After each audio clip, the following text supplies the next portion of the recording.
Muchas gracias a mis patrocinadores de patreon.com/Marcos Represas. Tú también puedes ser mi mecenas en Patreon, donde puedes apoyar mi contenido como Raquel, Eva y Eduardo. Con respecto a lo que decía, y a ver si Débora nos desenreda un poco esto. A ver, lo primero que se me viene a la mente es, el logos siempre se direcciona hacia la voz.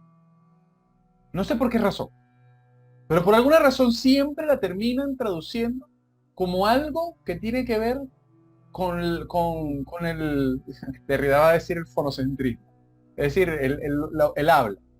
¿Ok? Incluso, esto no solamente está en el mundo griego, sino que está en el mundo judeocristiano, o sea, que nuestra cultura occidental que se fundamenta en esas dos. El mundo griego, eh, digamos, lo socrático, y el mundo judeocristiano, porque incluso vas a ver que Juan va a decir, en el principio era el verbo, o sea, el Dios cristiano es verbo, pero ojo porque el Dios judeocristiano también tiene que ver con el verbo porque crea a través de la voz, con el fiat lux o con el Bereshit bara Elohim. O sea, en el principio, aunque Elohim no significa Dios, sino dioses. Pero bueno, eso es otro tema en la Biblia.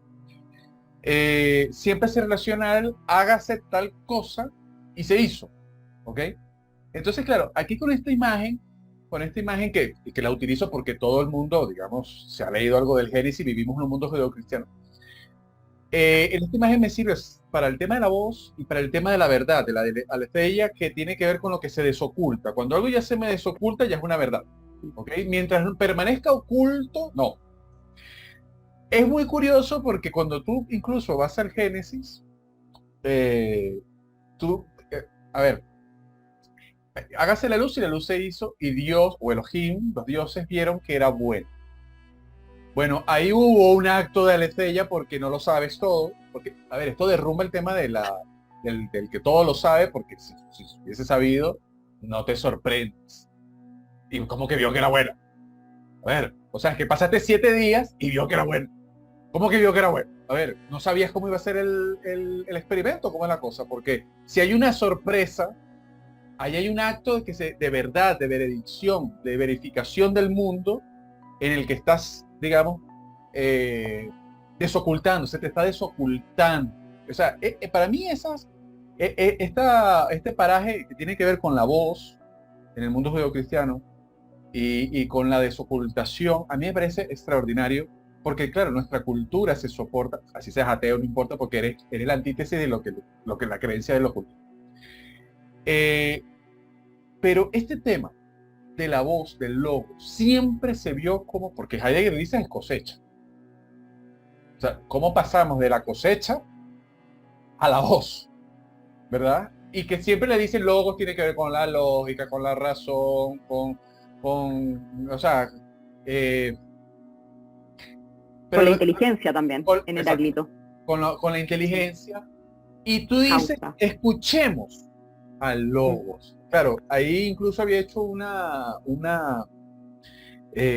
video acerca de lo daimónico.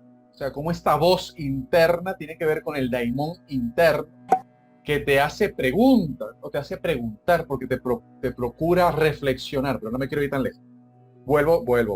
La voz y el logos y la aletheia como que significa verdad para la audiencia, que es un término muy técnico, digamos, en la filosofía, que tiene que ver con lo que se desoculta. Claro, el tema de posverdad para hoy es como aterrador. Epa, si te está gustando lo que estás viendo, dale al botón de suscripción, que es gratis y además filosófico. Porque nosotros tenemos otra visión de la palabra y otro sentido de la palabra, que era lo que tú decías. Los presocráticos hacia el siglo V comienzan a sufrir una transformación del lenguaje, una transformación del sentido, del significado, para no ser estrictamente sasoriano, pero sí es cierto que comienza a cambiar el sentido de la palabra, comienza a cambiar el sentido de la cosmovisión del mundo, entonces comienza a cambiar la filosofía. A ver, ¿cómo quedamos aquí? Logo, voz y el aleseya, desocultar más o menos en 10 minutos. ¿Más o menos en qué, perdón? En 10 minutos. Ah, ok. Porque claro, Zoom nos persigue Zoom. Sí. Deja intentar ordenar un poco. Voy a dar una lluvia de ideas. Miguel Ángel comentó esta especie de, o sea, más bien la búsqueda de los presocráticos es encontrar, digamos, algo, y ahí aparece este concepto de arqué, incluso aparece materia prima, ¿no? Algo que explique finalmente el cambio. Es decir, la pregunta de fondo, diría yo, ¿cómo soy capaz de explicar lo uno a partir de lo múltiple? Esa es la gran pregunta que hay detrás. Lo que nosotros evidenciamos es el cambio, nos damos cuenta que es de día, luego es de noche, hace frío, hace calor, pero existirá algo que sea accesible a todos, que sea algo objetivo, por tanto que podamos tenerlo como un diálogo en común y que sea capaz de explicar aquello. Y como dice Miguel Ángel, es algo que está presente en todo cuanto existe, pero en mayor o menor medida. Y bueno, ¿y qué es ese algo? Esa sería la pregunta, digamos, presocrática. Y tomo una cita de Heráclito, que la naturaleza ama esconderse, ¿no? Ama esconderse, pero está, digamos. Está. Oculta. Nosotros somos capaces, está oculta, pero está. Claro, Y el hecho está. de que... la presencia, el ser. Está el ser. Que nosotros nos preguntemos por aquello es porque intuimos algo. Para Heráclito era evidente, ¿no? O sea, está, pero los hombres de alguna forma, él era conocido como el ser más arrogante que existe, digamos. O sea, era a los demás unos tontos, unos estúpidos que en realidad no observan, no contemplan, cuando la evidencia está, basta con ver, con observar, pero aún así la naturaleza ama esconderse. Entonces, ¿cómo podemos alcanzar ese logos, que es lo que tú mencionas? Y ahí estuve indagando un poco en Heráclito respecto a qué se entiende por logos. Y está esta definición de palabra, razón, inteligencia, causa, definición. Ajá. Y en cuanto a Heráclito, ¿qué entiende, digamos? ¿Qué entiende? Hay distintas interpretaciones, pero una de ellas es que el logos se traduce como el discurso de la verdad. Ajá. Y ahí entra este concepto que tú estás mencionando, bueno, la aletheia, lo que está oculto, pero puedo acceder a él y conocer finalmente la verdad. Y ese vínculo de la voz y el logo, voy a actuar un poco como principiante alumna, y lo hago genuinamente, así que ayúdenme, porque si tú me hablas de la voz, yo podría pensar, claro, el lenguaje. El lenguaje es la expresión más evidente de la inteligencia humana. O sea, por medio del lenguaje soy capaz de comunicar, de hacer común aquello que conozco intelectualmente. Y ahí está la maravilla y la trascendencia de la comunicación, de hacer partícipe a los demás del conocimiento sin que los demás me restrinjan de aquello que yo conozco. O sea, logos como lenguaje. El lenguaje como voz, logo como voz, pero yo lo asocio un poco con el lenguaje, con la expresión, con la palabra, que es una de las definiciones que se le atribuye a Heráclito, cómo lo interpretarían, digamos.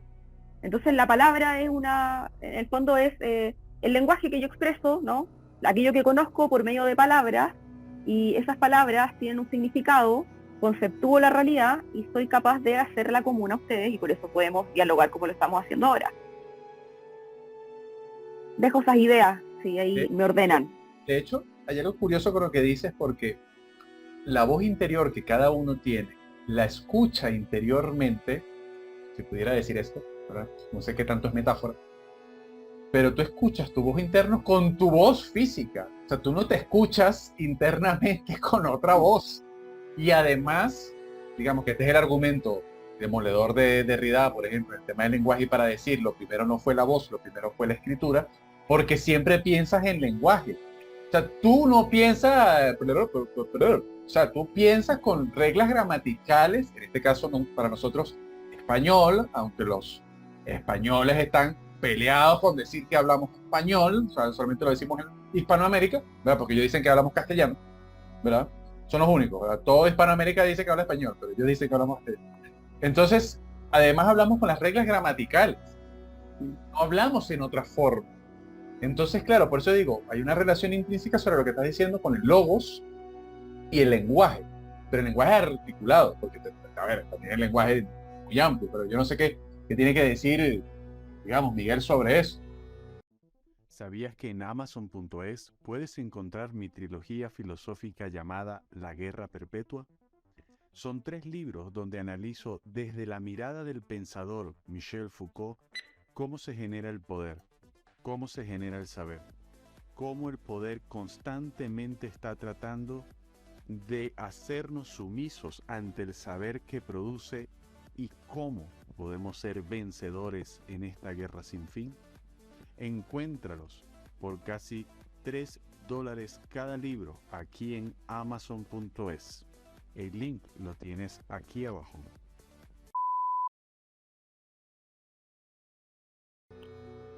Yo sé que es verdad que aquí, claro, la palabra foné, ¿no? Que tiene que ver con fonética y que tiene que ver con el sonido y que hace referencia a la palabra sonora, es verdad que el logos y la foné, como tú bien dices, lo aprendemos juntos, pero cuando lo hemos aprendido juntos podemos separarlo. Es que una vez que lo hemos aprendido, lo podemos separar y ya. Entonces, el logos, que todavía en los presocráticos no está, como decía Débora y decías tú, estamos participando, nosotros participamos del logos, lo podemos escuchar y por lo tanto podemos intentar decirlo con la palabra. Por eso por eso de alguna manera el lenguaje es capaz de recibir, de alguna manera el lenguaje es la casa del ser. Tiene noticias del ser el lenguaje, porque el lenguaje va a decir lo que las cosas son, claro, decimos lo que las cosas son. Las cosas que son, que no pueden decir lo que son, solo son, pero no pueden decir lo que son, no tienen acceso a lo que son. El lenguaje te permite ese acceso al ser, a poder hablar de lo que son las cosas. Esto entonces, ¿qué sucede? Que para ellos el logos, aunque para Heráclito o los presocráticos que están intentando entender eso precisamente, ese nuevo cosmos que está empezando a estar ordenado, que es una unidad de múltiples, de diferentes, y que se están preguntando, oye, ¿qué es lo que hay de uno aquí en todo este cambio, como decía, ¿no? En todo este devenir, en toda esta multiplicidad, en todo estos opuestos, este polemos, esta lucha de contrarios y demás, van encontrando, van buscando eso que va apareciendo que es el logos, que será esa unidad que va dando sentido, ¿no? al universo. Poco a poco el logos se va transformando en lo que ya será razón, como dices tú, pero todavía es algo natural, todavía el logos prácticamente es igual a la fisis, y la fisis es igual al ser, y el ser es igual al cosmos. O sea, prácticamente está todo ahí. Que es lo que decías tú, de que están prácticamente con una visión en la que empiezan a ver que es toda esta naturaleza, todo esto que nos rodea, tiene una unidad y que estamos ante algo que es uno, aunque tiene un aspecto, una apariencia de multiplicidad, de devenir, de nacimiento y muerte, de generación y corrupción, aunque tiene todas estas dinámicas, el movimiento, están intentando encontrarlo uno, hasta llegar a ser tan radicales como Parménides, cuando dice, en el poema de Parménides, la diosa le dice, mira, realmente la verdad, la lecella, no hay más que el ser. Y no hay, y lo otro es fantasmagoría, es ilusión, es apariencia, es engaño, es doxa, es opinión. Y solamente hay uno, inmutable, y ese es el logos, y ese es el ser. Pero todavía el logos está ahí acercándose ya, cuando se empieza a interiorizar y empieza a vincularse con el decir, a la palabra. Pero claro, la palabra, el pensar y el ser, ¿no? Ese triángulo entre lo que es el ser, el capaz de inteligir el ser y el capaz de decir el ser, ¿no? Está el lenguaje, ese triángulo. Y los presocráticos, y una cosa que sí que es muy interesante, contra estos etnocentrismos o esta idea de que la filosofía de alguna manera puede tener deformaciones que se pueden decir si efectivamente se analizan y tienen sus propios prejuicios de época, ¿no? Y se va depurando. Pero es verdad que los primeros filósofos, los presocráticos, son unos geómetras y unos matemáticos brutales. O O sea, saben de matemáticas y la matemática no es una verdad de época, no es una verdad de una etnia, sino que es una verdad universal. Y en esto también la filosofía nace con esta impronta, la verdad innegable, la verdad matemática, la verdad, y lo que están intentando escuchar es una verdad muy parecida a la geometría, muy parecida a la geometría. Quieren decir la verdad y que tenga ese estatus que tiene la verdad matemática. O sea, es decir, están intentando por primera vez decir esa verdad y no ya la del mito, que comienzan a abandonarla, para decir esa nueva verdad que tiene que ver con esa forma de pensar que es